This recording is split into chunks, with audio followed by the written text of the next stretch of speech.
Alright, hey, welcome back to our channel. So today we're going to be telling you the story time of our horrible flight that we had coming back from Florida. The first flight we had on Spirit was good. That was my very first flight ever in my life. It was perfect. It was smooth. It was great. Nothing was wrong. But coming back was the problem. So we're going to tell you guys the whole story. 2 people wanted to hear this story. So whoever wants to hear it, hear it. If y'all don't want to hear it, then don't bother. But yeah, we're going to tell y'all. So anyway, first of all, his dad warned us that airport was slow and stuff like that. And they was, I guess, unorganized or whatever. It was confusing. So we went there. It was fine at first going through security and stuff, but when we got to the baggage claim part, it was like backed up. It was like at least like 15 to 12 people waiting for their bags. I don't know what they was doing, they understaffed or whatever. Someone had attitudes and stuff, but not really with us. I'm not the baggage claim, the other thing. When you go through security, they put your bags through security, and we gotta wait on the other side. Yeah, so for the bags. That's what we was doing. So we was waiting or whatever. Finally got our bags. Had to walk a long way to our gate. Got to our gate with like, I don't know, like an hour to spare or whatever.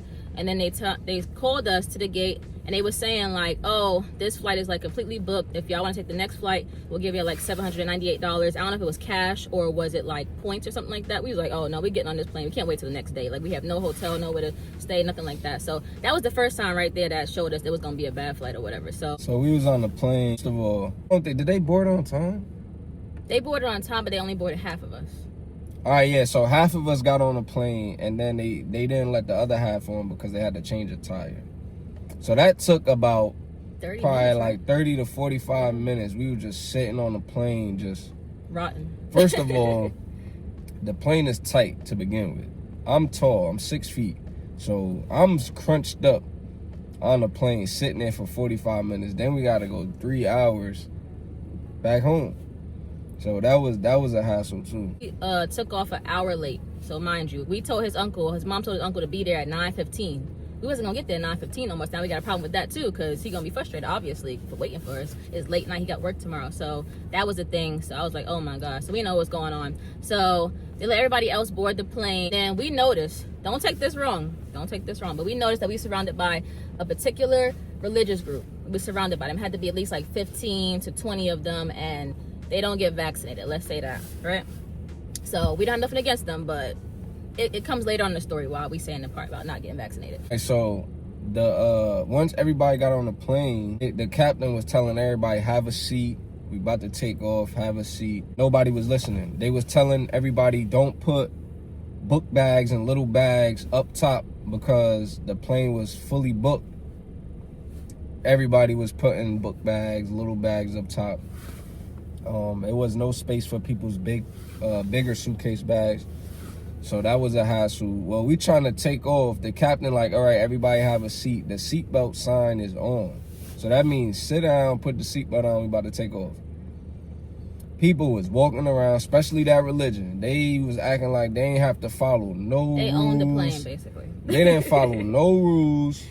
They just was doing whatever they want. Captain, as soon as it was a dude sitting next to us, like, on the opposite side of the plane, he was like, the captain was like, don't put no book bags, or no, he just kept saying that. Every time more people got on the plane, he just kept saying it, don't put no book bags up there, hold your book bags. So the guy had a book bag, and he just was like, man, whatever. He put his book bag up there, put his little jacket, he took his jacket off, put it up there. So then people was coming, there was no space. The stewardess too, they wasn't even saying nothing, they just was like, whatever, just like walking around. They was sitting down, like it was like a stewardess we could see. They had like a seat, like like a diagonal from us. They just sitting down, and then like the captain was like, you could hear the captain's voice. It was getting a little, like, come on, like, you know, irritated. So then the stewardess would get up and make sure everybody was like in their seat. But now we like 50 minutes late, taking off, hour late, taking off. And mind you, we only saw the stewardess when it was time to get something to eat. When they was around, when it's time to pay, people pay to get some drinks and stuff like that. People walking around, they didn't say nothing to them. They didn't come over there and say, sir, sit down, nothing. The captain keep having to say over the loudspeaker, stop, stop, stop, etc., etc. So the plane itself had a lot of turbulence. I don't know what was going on, but the turbulence was real crazy. And I'm just sitting there. He had a baby behind him that cried almost the whole ride and kept slapping the tray table behind his seat constantly over and over and over again. And the mom couldn't control the baby. The baby was like, no, no. And it was just like too much. You had to stand up with the baby. Then the baby just out loud at the end, like just screamed out, like completely screamed. And we was just all like, oh my. The baby was screaming for like 40 minutes straight. Yes. Just, And we had headphones on, so we could still hear the And baby. the mom was like, what do you want? You want this? You want that? You want that? Yeah. She was like, oh my God, I'm this like, is so terrible. you're the mom. Exactly. Like, and the dad just sitting there not even saying nothing. Yep. He just trying to, I don't know what he was doing. Yeah, so let's see. So basically, as we getting closer, I think we was over like Virginia or something, like Richmond, and I heard a guy behind us saying that he had Wi-Fi. So he was saying like, oh, I think the pilot flew over restricted airspace or whatever near DC and Virginia. You know that whole thing that happened with that plane with the Potomac River and the people with the army and the smacking into, and they went into the water. So I kept thinking about that a little bit, and I was like, oh my God. Then the plane kept like turning. Yeah, it was like an actual toy plane. It was like this. Like he kept doing that, John. I was like, what's going on? He was doing it so much that it was a kid in front of us. He was fine the whole plane, chilling on his tablet, whatever. Like once we got like close to landing, he was doing all that turning and doing all that. He just started throwing up, bro. And that smell was, oh my, I almost threw up. Like I couldn't take the smell. It was so bad. I was like, what did he eat? Like what's wrong with his insides? Like, and these are the people that don't get vaccinated, so it's not good to be breathing in something from somebody's body that we don't know what's going on in there. You know what I'm saying? I know he's a kid, but it was so rotten. It was like terrible. something died inside of him. Like it was so bad. Everybody kept saying it smells so bad. It smells so bad. I had 2 masks in my bag, so I gave him one. I took one. He was directly in front of my seat. I had to rush to like lift my bag up so it wouldn't leak behind, like come to my bag. I was so worried about that. So it was crazy. Up all over his pants. Yes. Like he we got had the up, nerve to look at it. We just looked over there. We should never looked at that. That was like so crazy. And then when we landed, they had us stand there for at least like 15 minutes. Everybody hopped up at the same time. We all hopped up. It was hot in there. People was frustrated. People kept getting their bags all extra slow, like they had nowhere to be. It was 10 o'clock at this time. We were supposed to land at 9:15. It was 10 o'clock. Mind you, after we land, we got to go to his house, pick up his car, and then he has to drive his mom home and then drive me home an hour. We didn't get to my house till like 1 o'clock in the morning. It was really like ridiculous. Like, I don't know about Spirit. I don't think I want to take Spirit no more, to be honest. I mean, the first flight was cool. Yeah, but what about the second one? The second flight, like, it was so bad. That's what happens when you fly at night, bro. Oh. Like, I feel like the best time to fly is early because nobody wants to fly early. Yeah. That's why them early flights be cheap. Nobody wants to fly early. Those are the best times to fly. Our first flight, it wasn't full all the way. People was changing seats, switching seats.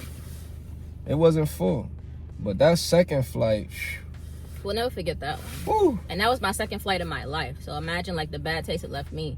So Spirit, y'all need to get it together. We passed by the pilot on the way out. He was all smiling like he did something good. He's like, as long as I didn't crash, I guess, you know, we made it. Don't complain. But what was going on? Like, why you keep doing this? Why would you fly over restricted airspace? I don't know if that was true. The guy could just been chatting. Who knows? But like, what was happening? He made a little boy throw up, like, and had us suffering with the smell. Like, that's so crazy. Like, it's just crazy because everything was bad. Like, I'm like, what did we do? Like, we had a kid crying behind us. I know. We got that particular religion around us. Like, she can't afford to get sick. I can't. No. You know what I'm saying? Like, my mom is on the plane. I don't want my mom to get sick. Like, you know, she older. And the flu's going around. Yeah, people like, coughing and sneezing, and I'm like, yo, what the They was heck, choking. bro? I was like, y'all need something. Y'all all right? Cause nobody checking on y'all. They was choking on that. That flight was like, bad. It was like we was on a Greyhound or something. I know. Like, it was like, what else could get even more worse than this? Like, if we ain't off that plane, something else was gonna happen. Then the throw up. Yeah, that put the icing on the cake, bro. I'm like, yo. I'm like, what did I do for this? Yeah. Like, because the trip was smooth. The whole trip was smooth. We have no issues. Everything was good, smooth. And then bam, the flight. And we even got to the airport super early, like before the flight, like I think 3:45 or whatever. But I was just like, Spirit, this your reputation right here. You lived up to it right here. They showed their butts that day. Like, they really showed us what Spirit's all about. They say, you want to have cheap tickets? And the tickets weren't even that cheap. We paid like $250 round trip. And then they had to pay, matter of fact, they couldn't even get their bags on. They had to pay, what, $130? $130 extra on top of the $240 for their bags. And their bags wasn't even that big. Like, the guy stopped us right away. I didn't have to pay. It was like $65 each. Yeah, day. $65 and $70. He was like, no, you can't do that bag. Nope. I was like, God, jeez. So yeah, that was our terrible flight. I don't know. Good luck if y'all gonna take Spirit. It's like a 50-50 chance that you'll have a good flight. I'm gonna say that. And yeah, boom. So that's pretty much the thing. Ask any question down below, and we'll see y'all next time.